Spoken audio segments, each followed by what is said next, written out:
Hello, everyone. Welcome back to Happy Space Organizing. Today, I'm going to be telling you the number one thing that I hear when it comes to people not wanting to organize their space. The number one reason is that they say that they have tried it in the past and that it didn't work.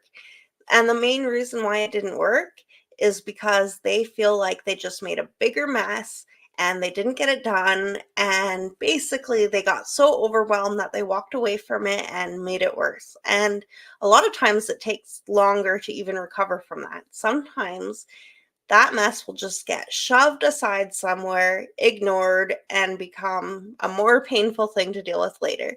So, if you ever have that challenge, I definitely want you to listen to this. I already know the number one reason why this is happening. And this is happening is because we tend to get a big burst of motivation and we have all these ideas and we're like, oh yeah, I want to completely revamp this space. I feel good. And then we get distracted or we get tired or we bit off a little more than we could chew and we didn't finish dealing with that. So the answer to this problem is simple. Don't start so big. When we are trying to organize our space, we want to almost think of it as like that goal of maybe weight loss, right? Say we want to lose 30 pounds. We can't expect ourselves to go to the gym and in one day lose that weight. It is just not realistic. It's not healthy. It's not going to happen. We want to do it in very manageable chunks repeatedly. It needs to be something that we can repeat and it needs to be something that we can maintain. So, I suggest when you are organizing a space, you want to start with something very small, something that's going to take 5-10 minutes max. We don't want it to be something that is going to completely overwhelm us. And the nice thing about this rule is if we actually do one small drawer and finish it and get rid of the junk and make it organized, put everything kind of as a reset, right? We want it to be something where we can actually walk away from when we're done and not have to look at it again. So if we have things that we're donating, it needs to be in the car. If we have things that are trash, it needs to be away from that space and things need to be put back. This is your goal. You don't want to have an organizing project that takes more than one day. We want to make sure that when we walk away, it's done and we feel better.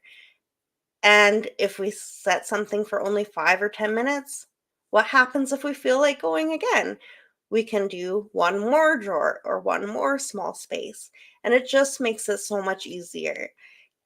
So many people also struggle with pulling everything out in the first place. As a professional organizer, I recommend that you just do what works for you because some people will naturally take everything out and they're not going to be able to put everything back because they get distracted way quicker than 5 minutes.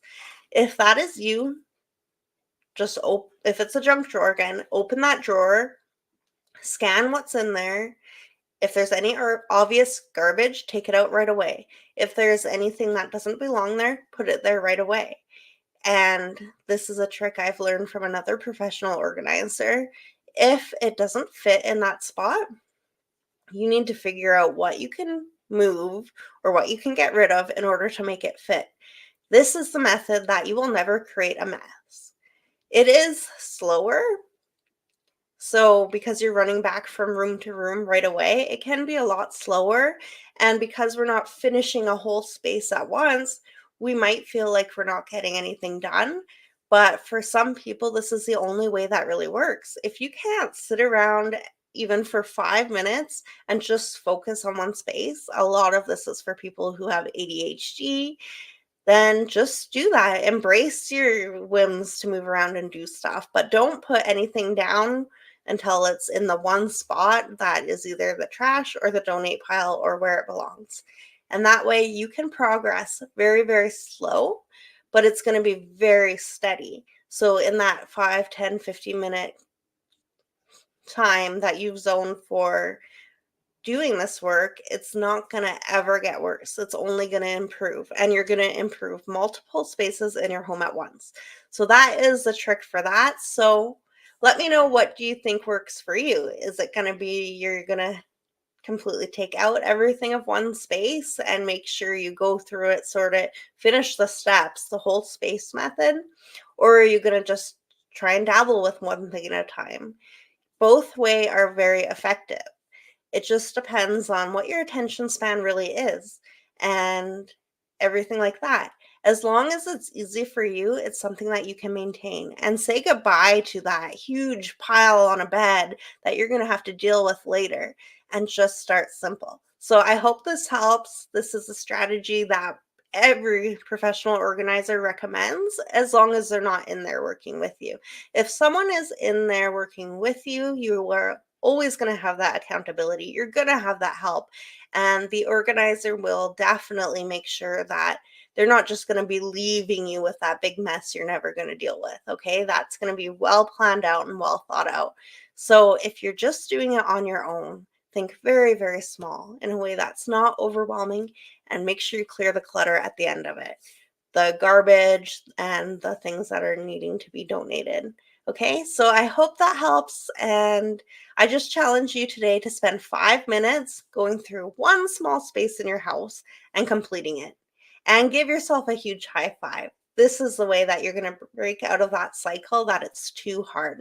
All right, and thank you so much. And I hope you guys all have an amazing day. Bye bye.